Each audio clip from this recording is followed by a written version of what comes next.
Welcome to another edition of E.W. Jackson for America. Well, I've got something to say today that you may find interesting, a little bit controversial. Of course, you may be thinking to yourself, you're always controversial.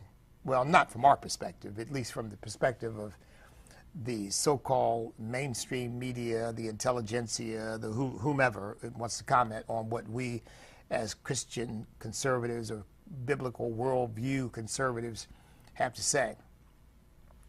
But I want to get into a little bit today about something that happened yesterday that came as a surprise to me. And that is, yesterday, Donald Trump endorsed John McGuire for Congress in the 5th District and basically dissed my good friend, Representative Bob Good. So let me just say right off the bat, for the record, I am supporting Bob Good for Congress in the 5th Congressional District. I don't live there, but to the extent that I have any influence over people, I want them to know that as a Christian, as a conservative, as someone who loves this country, I believe that Bob Good has served our nation well. I think Bob Good engineered the ouster of Kevin McCarthy. Bob Good has risen to chairmanship of the Freedom Caucus. And I know even Breitbart did a little hit piece on him making some changes in the Freedom Caucus. But I know Bob Good well enough to know that Bob Good is not going to the Freedom Caucus trying to change the direction of the Freedom Caucus. He is a Bible-believing Christian. He is a constitutional conservative. And this man is going to do really what he believes is best to preserve our constitutional republic and to defend it and to strengthen it, not to weaken it. So he's certainly not going to change the direction of the Freedom Caucus. And I know him on a personal level as well as a representative. So let me just say this. This is what you might find somewhat controversial, but I want you to give it some thought. You know, I talk to people, and I've had many people say to me, you know, I agree with everything you say, pretty much. And I know that's not because they're that enamored of me. It's just because I tend to have a sort of a classic Christian worldview. And if you have a classic Christian worldview, we're going to be pretty much in agreement on everything that I espouse. See if everybody agrees with me on this. Look,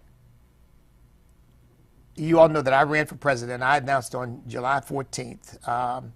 I called it a second Chronicle 714 patriotic rally. I ended on December 14th, exactly 6 months later, I ended my campaign. I did not run because I thought that I was going to topple Donald Trump. Now, some of you may find that hard to believe, but that's just the absolute truth of the matter. And I said I had a classic response, a standard response, whenever anybody said to me, but you know, I mean, you're such a long shot. I would say, everybody in this race is a long shot except Donald Trump. But we're just not willing to acknowledge it. So everybody's a long shot. And I was absolutely right. Nobody even came close to wrenching the nomination away from Donald Trump. Nobody. And that includes Rick DeSantis, who had $100 million at one point in the bank to spend trying to take the nomination away from Donald Trump. I said my reason, and so I argued this. Anybody running for president who is not Donald Trump has got to be running for a reason other than that you think you're going to win the nomination from Donald Trump and become president of the United States. Now, sure, you could have in the back of your mind, well, who knows? I might get a break. Something might happen. A miracle might happen in my case. You know, who knows? But as a matter of political reality, in terms of things operating in the normal course, Donald Trump had the nomination the moment he announced. That was what I believed.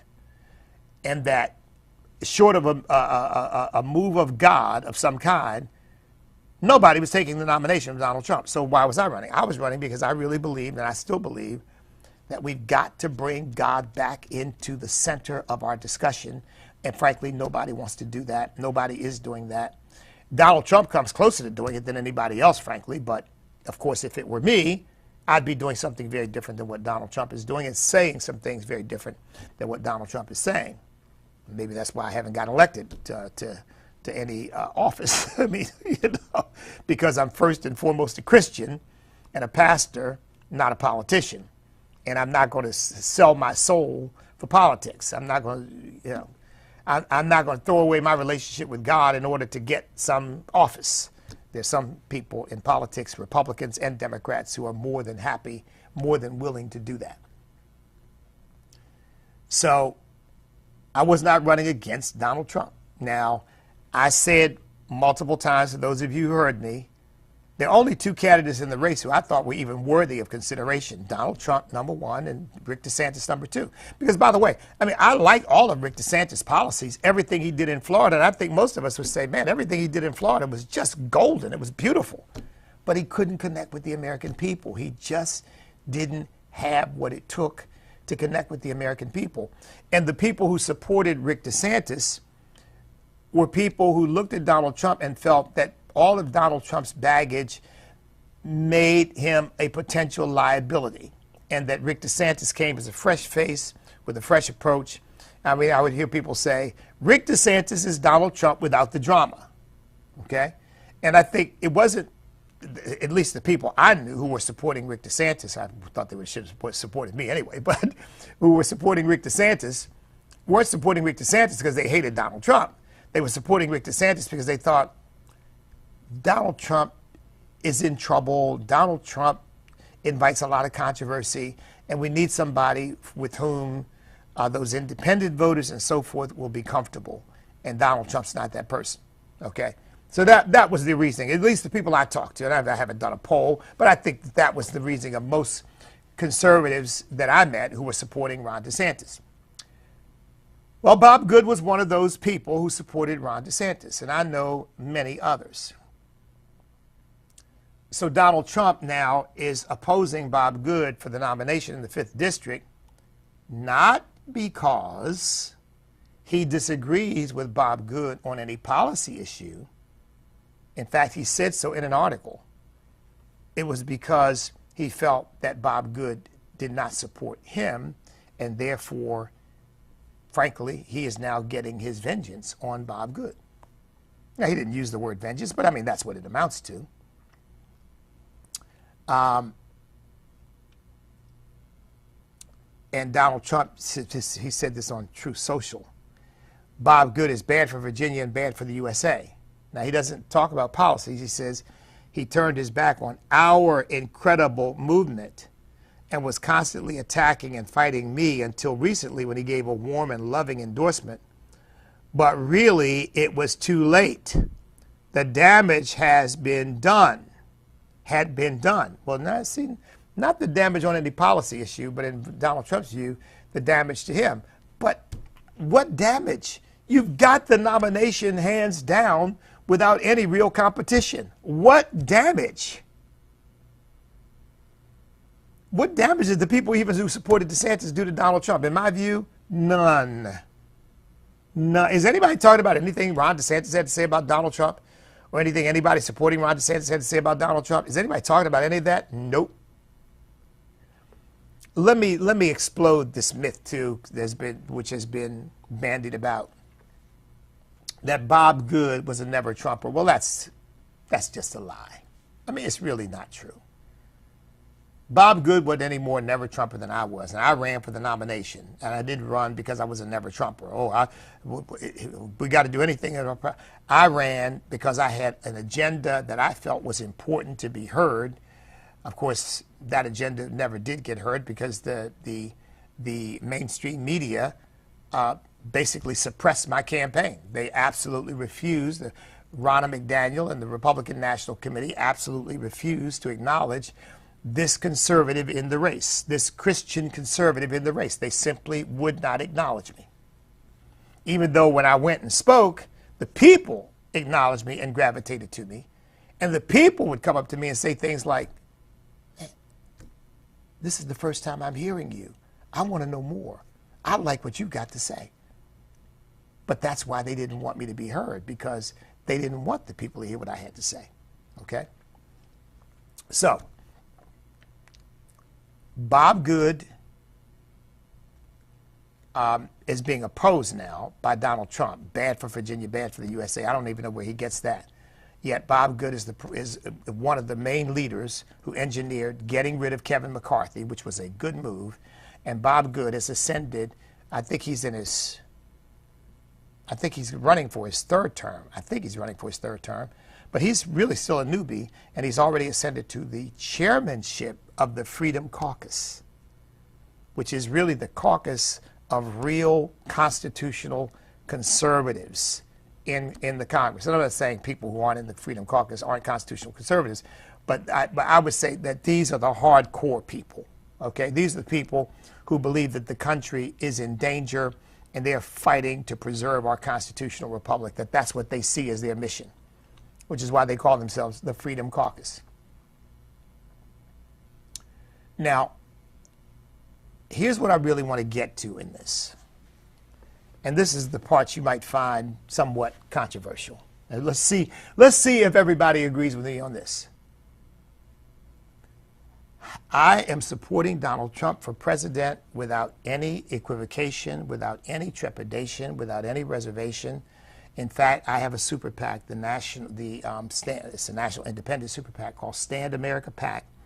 You can check out the website, Stand America PAC. We have a project called Save America, Elect Donald Trump. And when my dinner is over, I'm going to be turning a lot of my attention to that. Save America, Elect Donald Trump. So let there be no mistake, I am 1,000% behind Donald Trump's reelection. Okay? And frankly, if I had not run, I'd have been supporting Donald Trump. This is the first time I'm saying that, but I'd been supporting Donald Trump. I wouldn't have been supporting Ron DeSantis. And the reason is, while Ron DeSantis' policies in Florida look great, Donald Trump already had a track record for America as president. Why would I go with an untried candidate when I know I've already seen what Donald Trump can do, both as a candidate and as president? So if I hadn't been running, I'd have been supporting Donald Trump. I certainly wouldn't have been supporting any of these other folks. I made quite clear I had absolutely no use for almost any of them. And there were a couple. Actually, I respected Hinckley because he's a pastor like me. He and I had a very different approach on the campaign, and he didn't get anywhere.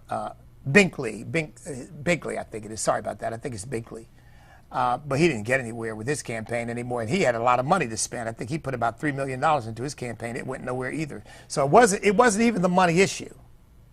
Okay, I had a hard time raising money, but here's some guy who was able to put several $1 million into his campaign, and most of you probably never even heard of him. In fact, I dare say more people have heard of me than have heard of him. And I didn't have millions of dollars to put into my campaign. So my point is, I am 100% behind Donald Trump. However, that doesn't mean that everything Donald Trump says or does, I agree with or feel like I have to agree with or have to bow to. I'm my own man.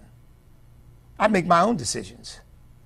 And I am disturbed when I hear people say, well, if Donald Trump's not supporting Bob Good, I'm not supporting him. What?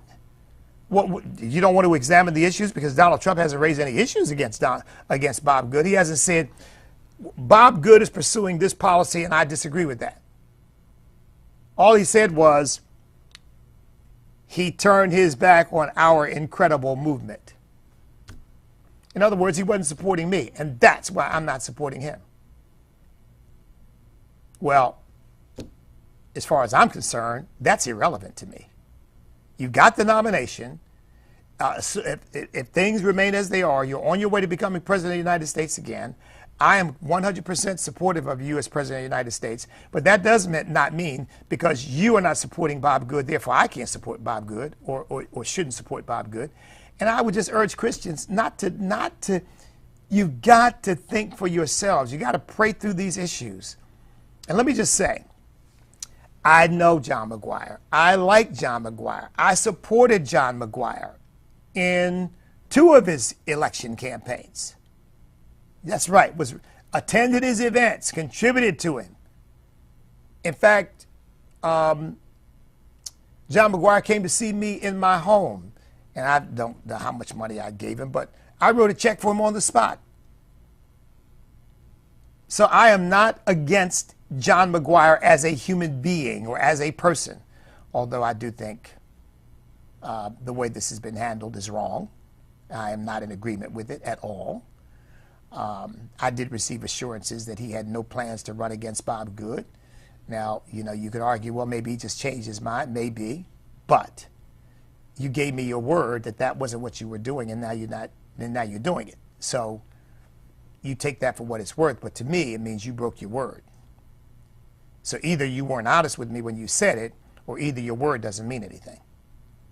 In one or the other. Either way, it doesn't say a whole lot about the depth of character that is there. From my perspective now, and I know there are people who support John McGuire, but like I said, I don't dislike him, and I have nothing personally against him except that what I just shared with you, which I think does not recommend him very well. I've said this about politics in general, and you all have heard me express my misgivings about the Republican Party. Both parties, look, the saving grace of the Republican Party is that it has a bunch of Christians in it who want to see America govern itself according to Judeo-Christian principles and values, who want to see America adhere to the Constitution of the United States, and who want to see America fulfill its destiny as a constitutional republic and not morph into some kind of collectivist, Marxist, socialist construct, which is what the Democrat Party seems to want these days, and some kind of racially polarized nation, which is also what they seem to want, because for them, that's the key to their power. Racial polarization is part of their political strategy. I don't want that for my country. I want one nation under God, indivisible, with liberty and justice for all. And that's the only way we're going to get to individual liberty and justice for all. Indivisibility and liberty and justice for all is that we look beyond the mere superficial appearance of groups and all that and group identities, and we look at people as individuals, and we adhere to Judeo-Christian values and principles. And one of those principles is each of us is accountable to God, and therefore each of us as an individual is accountable to the law, not as a collectivist. I'm not accountable to the law as a black man. I'm accountable to the law as a man, as a human being, and as a citizen of the United States of America. Period. End of discussion. Now, I don't owe Donald Trump or anybody a commitment to violate my own principles in order to make them happy. And I'm not doing that for Donald Trump or anybody else. So I'm going to be out there fighting for Donald Trump to become the next president of the United States with everything I've got. And I'm going to be fighting to make sure that Bob Good becomes congressman again in the 5th Congressional District with everything I've got. So let me just make that clear, okay? I am with Bob Good. I support Bob Good. And Donald Trump's endorsement of the other guy does not change my view at all.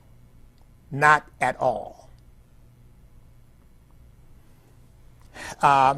I was about to say, so the Republican Party and the Democrat Party, even though the Republican Party saving graces, that's got a bunch of Christians in it who tend to pull it in a godly, decent, righteous direction, the Republican Party, just like the Democrat Party, attracts crass, utilitarian, manipulative, power-hungry, ego-driven people, and the only thing they really care about is themselves.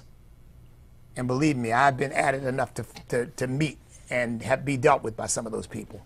Had an incident happen not too long ago, ended up getting backstabbed by somebody who somehow thought my endorsement of Bob Good somehow had to be approved by them before it could be issued.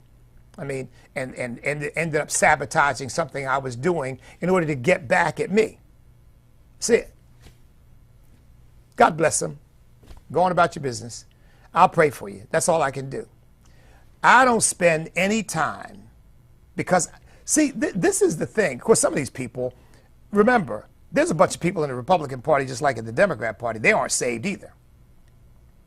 You got a bunch of people running around in the Republican Party. I know because there are a lot of evangelical Christians in the Republican Party, you may think the Republican Party is a Christian party. It is not. It's got a bunch of crass people running around just like the Democrat Party does.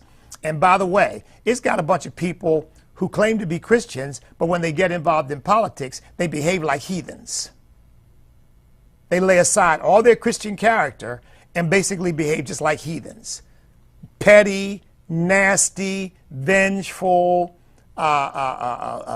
backbiting, slandering, doing everything they can to undermine somebody that they view to be an opponent. I've never done that, and I never will. But here's why. I got to stand before God, folks. You and I, we have to stand before God one day.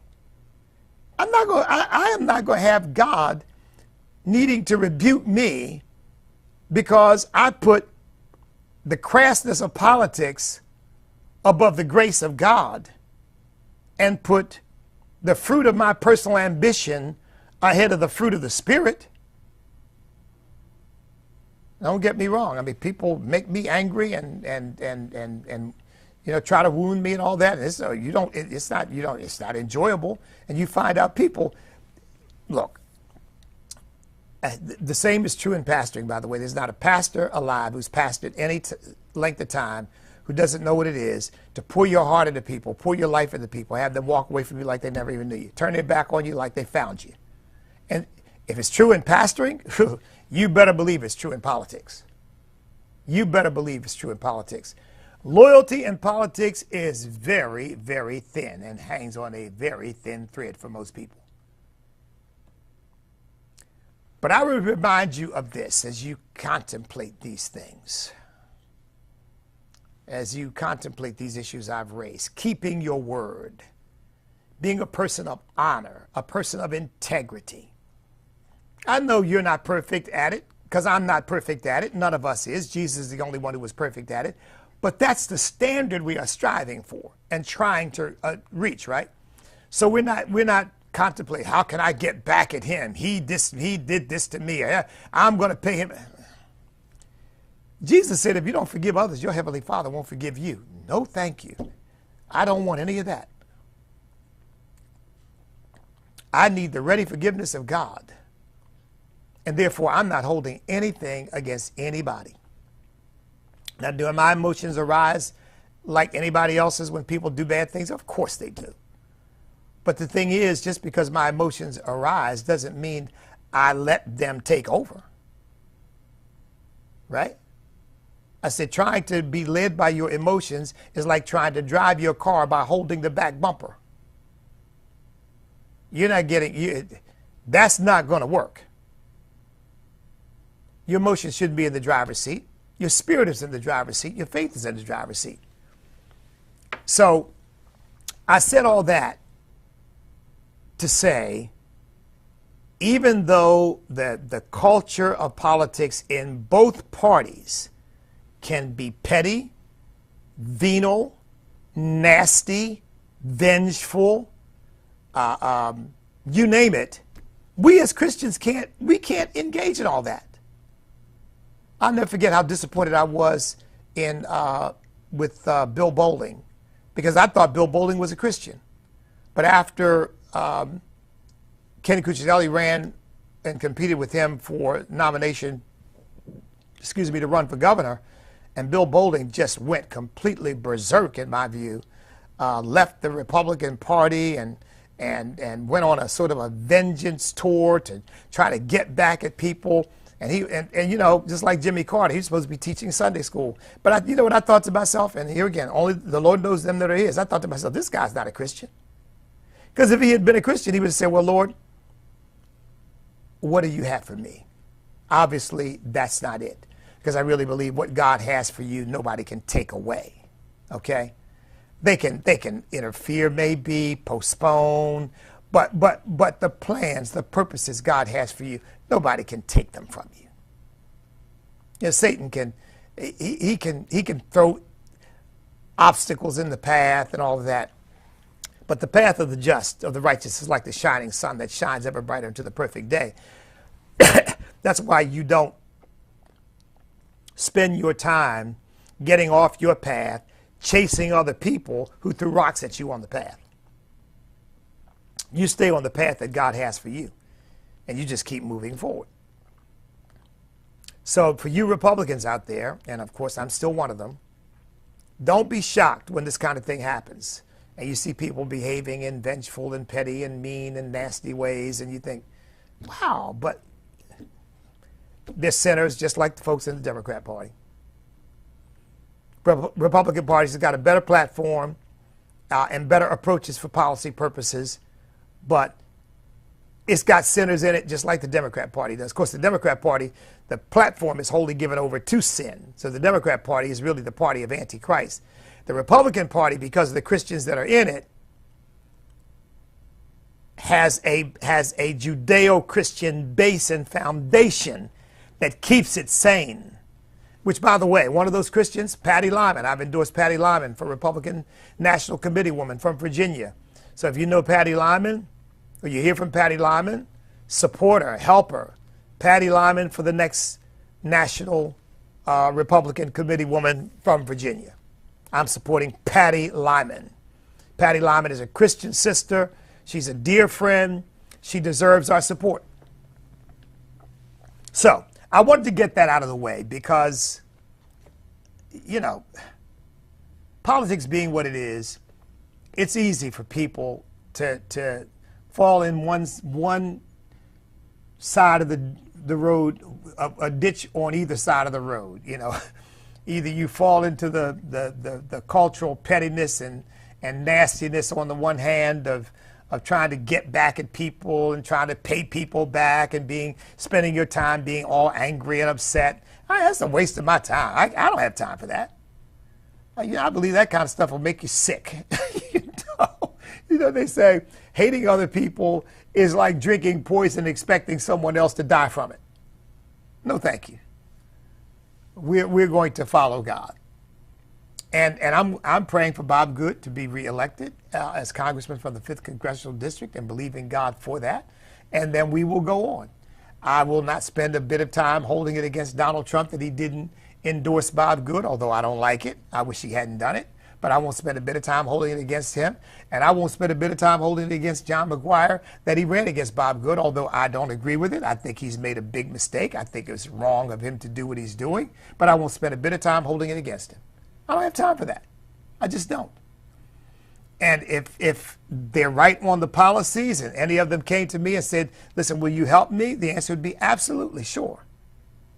Now, unless you do something personally to me to hurt me, then I'm going to stay away from you. I'm not going to hate you. I'm not going to be out to get back at you, but I'm going to stay away from you because now I know what your character is. And I know that if you have a chance, you'll do it again. And I'm not going to give you that opportunity. And I believe that's what he was saying. Jesus was saying when he said, pray for those who despitefully use you. To me, that was the same as don't get near them. Pray for them from afar. See, stay away from them because they're bad news. And if you get anywhere near them, if they did it to you before, they'll probably do it to you again. So don't give them a chance to stick the knife in a second time and twist the blade. But pray for them, forgive them, and hope that they'll come to a saving knowledge of Jesus Christ and be on their way to heaven. Because that's probably the main issue, that they don't know God. Because if they knew God, I'd be afraid to hurt somebody based on some petty notion of, wanting to get back at them. I fear the Lord too much for that. Vengeance is mine, says the Lord. I will repay. Who do you think you are? But people who don't know God, they think they are God in some cases, and they think they can do to people whatever they want to do, right? So, all right, well, I got that out of the way. Bob Good for Congress in the 5th Congressional District. Don't forget it. Okay. Contribute to him, help him, support him, do whatever you can to be a blessing to Bob Good. All right, praise God. And let's see. So I got that out of the way. I wanted to hit a couple of other things. And let's see, which one of these do I? Well, actually, I got enough time to deal with a couple of these other things.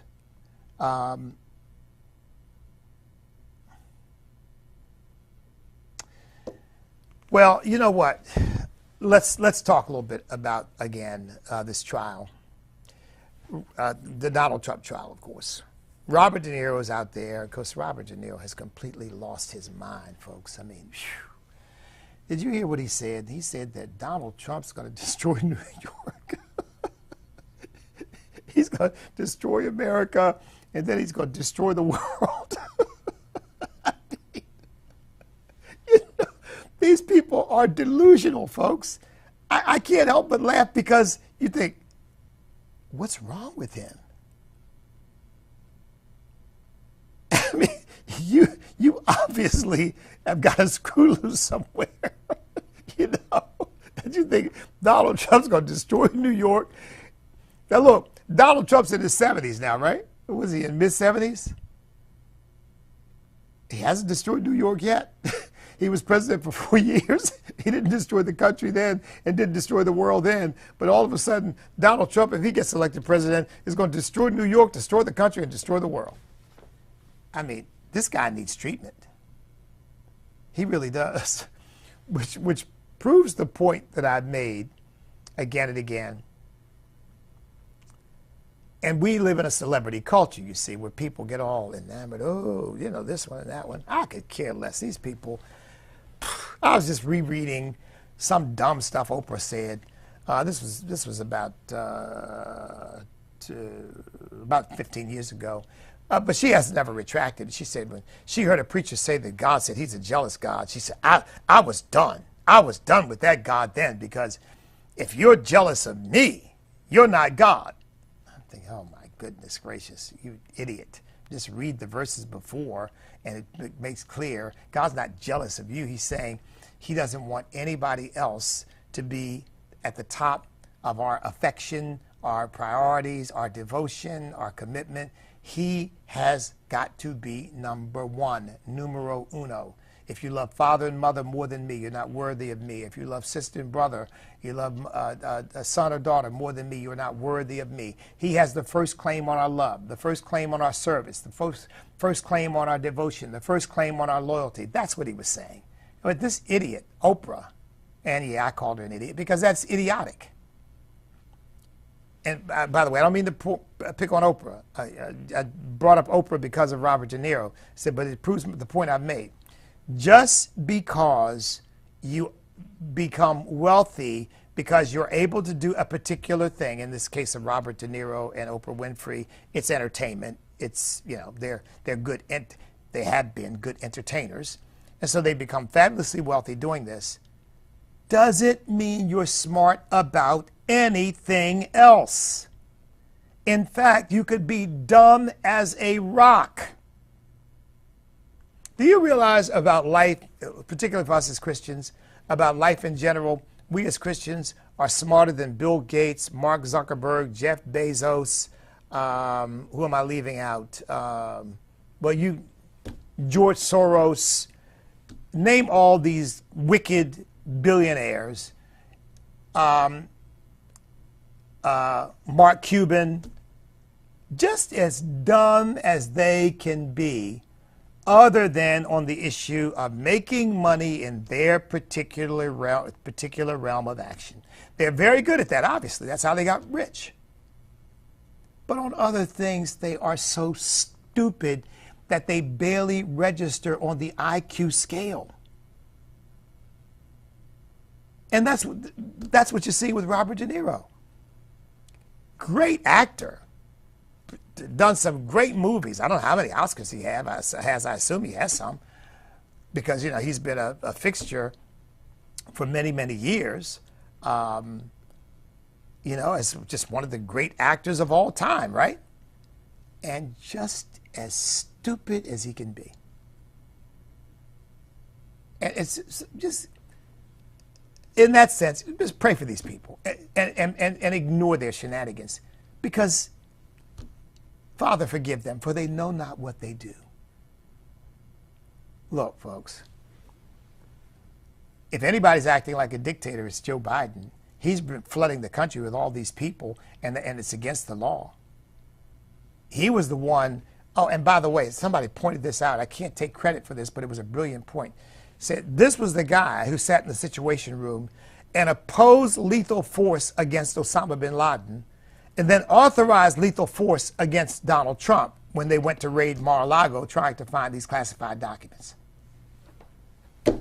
Who's acting like a dictator?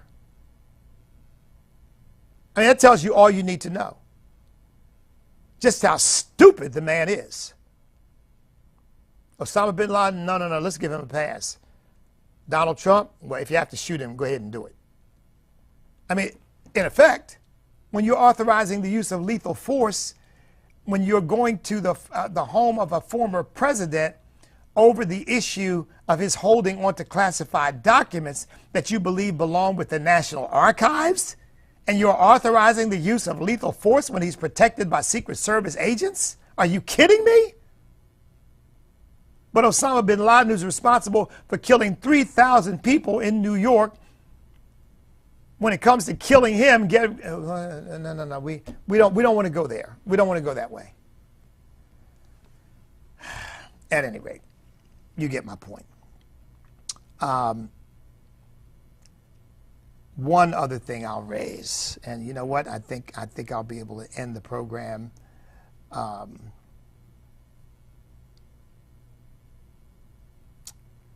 Well, actually, a couple of other things.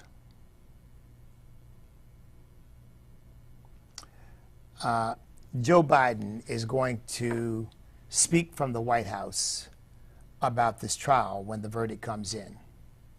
And folks, I wish I could tell you I know what the verdict is going to be. I don't. God has not revealed it to me.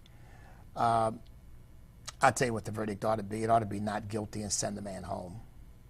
And it's going to be interesting to see whether the people of New York that sit on that jury will see beyond their politics and will do what they know is right based upon the evidence. So it'll be interesting. They say the verdict will probably come down on Friday. I've said it will not affect my support for Donald Trump, not one iota. I don't care what the verdict is. Hung jury, not guilty, guilty. It won't make me a bit of difference because I don't consider the process to be legitimate in the first place.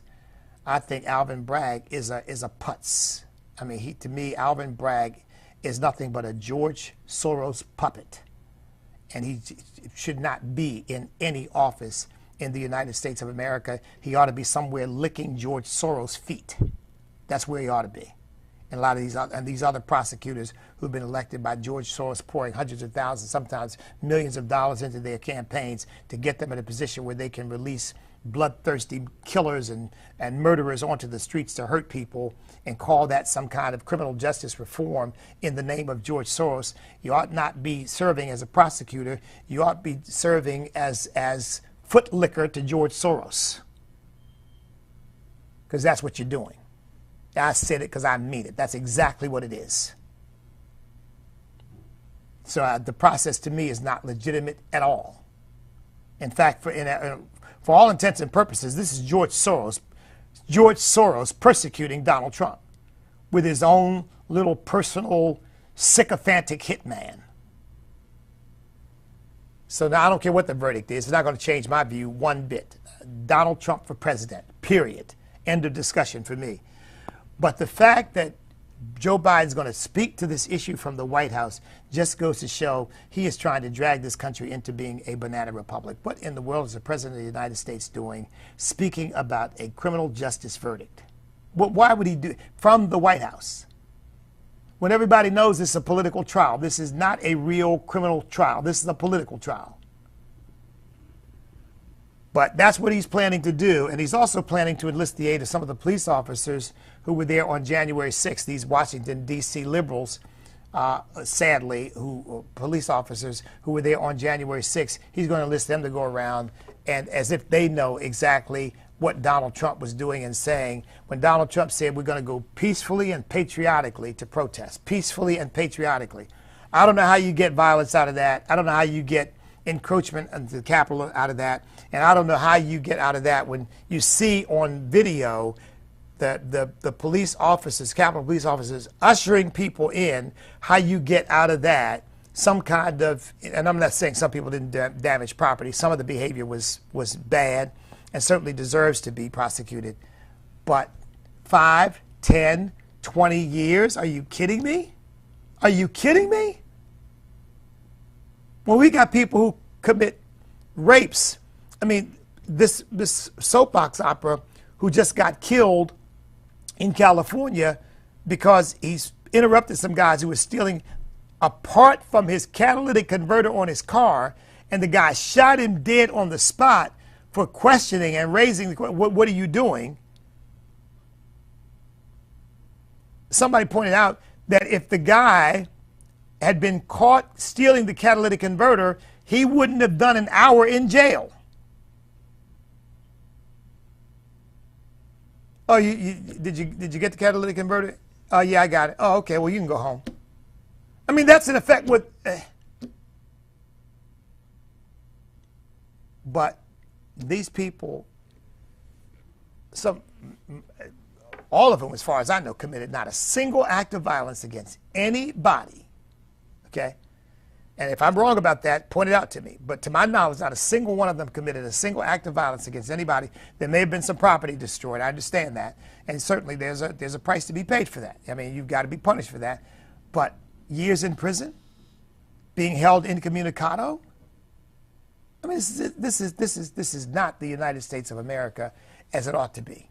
You get due process, that the punishment fits the crime, and this was not an insurrection or a coup d'etat. I heard this guy, Charlemagne, oh, brother. I mean, they got him on Fox promoting some stupid book he wrote, and he's talking about, I do see Donald Trump as a threat to democracy. And once again, another ignoramus who doesn't know that we're not a democracy. We're a constitutional republic. But he's running around. Yeah, I do see him as a threat to democracy. And it was a coup d'etat. I mean, brother. I mean, have you ever read any book, even your own? What's in there? A coup d'etat? A coup d'etat with no weapons? A coup d'etat when there was no attempt to try to take over any institution of government? They were trying to interrupt a procedure. That's not a coup d'etat. That's like the school board decides they're going to vote on a zoning issue. School board. The city council decides they're going to vote on a zoning issue. You go in and interrupt the meeting because you don't like the way the vote might go. And suddenly somebody, oh, there was a coup d'etat at the city council meeting. Well, no, there was an interruption of a procedure. And you could debate, by the law whether they had a right to do that, and maybe, again, people have to be punished for that. But that's not a coup d'etat. And it certainly is not an insurrection. Give me a break. But they're going to do everything in their power to paint Donald Trump as a threat to democracy. Those are going to be some of the magic words, a threat to democracy. They're going to paint him as a profligate, as an immoral, degenerate man. That's what this trial is all about.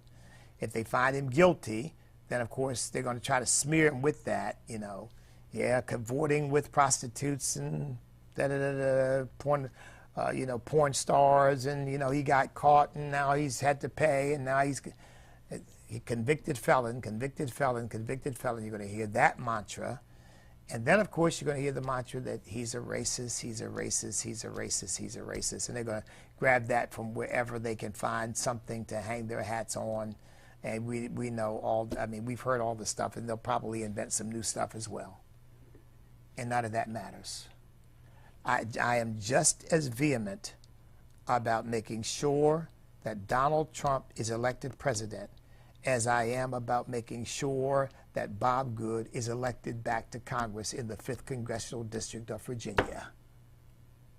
You can hold both views at the same time, folks. That's where I started. That's where I'll end.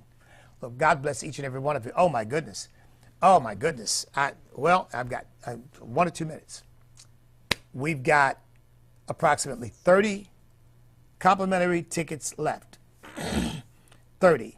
And they're going fast. 30 complimentary tickets. If you want to go to our dinner on June the 11th, it's going to be a magnificent event, folks. You don't want to miss it. But if you want to go, you can go as my guest. Okay? All you got to do is go to the website and sign up for the complimentary tickets. You don't have to email me now. You don't have to do any of that. Just sign up. Now we're asking 4 to a family, 2 per person, and we're asking, oh wow, this is already Wednesday. You've got to let us know by Friday. For those of you who already signed up, those of you signing up now, you've got to let us know by Friday if you're not coming or you can't use those tickets, because we've got to let the people know so that we don't pay for dinners that we don't use, okay? June 11th, 7 p.m., Cornerstone Chapel, 650 Battlefield Parkway, Southeast in Leesburg, Virginia. That's going to be a great event. That's now 12 days away. 12 days away. I'm still looking for sponsors, by the way. I've got, I believe, about 32 sponsors, if I'm not mistaken. I'm looking for 18 more. So if you'd like to be a sponsor, go to the website, standamerica.us. If you'd like to buy tickets, you say, well, I can afford tickets, I want to be a support, or just contribute. I do talk to a lot of people who say, hey, I can't come and I can't afford a sponsorship, but I do want to contribute. And so they buy a ticket to donate, or they make a contribution of a couple $100 or $500 or whatever it is. So whatever you can do, believe me, would be much appreciated. This is our biggest fundraiser of the year. This really sort of sets the tone and the course for our budget for the rest of the year. So whatever you can do would be very much appreciated. And believe me, we will use it to advance the cause of Christ and the cause of liberty in the United States of America. Okay? To continue to pursue that vision of one nation under God, indivisible, with liberty and justice for all. Well, God bless you, everybody. Again, the website is standamerica.us. So go to Bob Good's website, Bob Good, I think it's Bob Good for Congress, but you can Google it. That'll be easy to find. Help Bob Good. Go to Donald Trump's website, help Donald Trump. Or go to our website, Stand America PAC, and help us, because we're focused on Christian voters and black voters as part of the whole November 2024 push. So go to our website and help us. And go to standamerica.us for our dinner, to help us with the dinner and to help us carry on the mission of bringing Americans together across racial and cultural lines to uphold our Judeo-Christian values and principles, our constitutional liberties, free markets, and private property, and all those things that make America the greatest nation in the history of mankind. God bless each and every one of you. Stand up, step up, speak up, and refuse to back up. Because we cannot be defeated if we will not quit. Because we are on God's side.